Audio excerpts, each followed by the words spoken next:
gracias a las noticias de la escuela de Steve. ¿Os lo pasasteis bien cuando vino su hoy? Sí, estuvo muy chulo. Otra vez. A mí también me gustó mucho. ¿Qué hizo su hoy? Pues luchó y hizo una demostración de judo. Y se va a ir a las Olimpiadas de Londres. ¿Qué tal lo pasasteis en el pabellón? Lo pasé muy bien. Jugamos a muchas cosas. ¿A qué jugasteis? A lanzamiento de esponjas. A carreras de colchonetas. ¿Y qué hicisteis en la piscina? Baloncesto. Jugamos a balonmano. ¿Y qué más?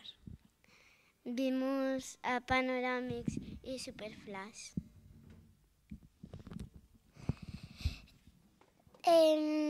También luchamos con ruedas.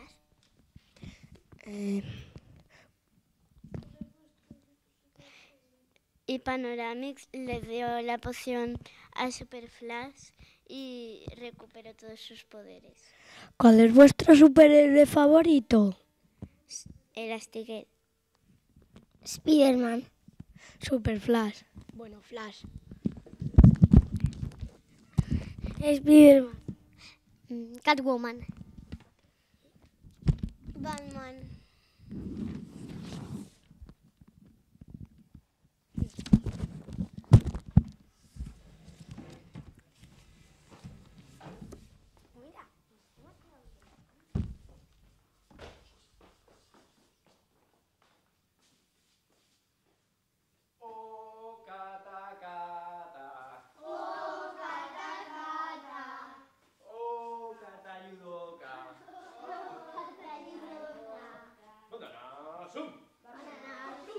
Y el cata cata, y el chumbi chumbi. Y el cata cata, y el chumi chumi.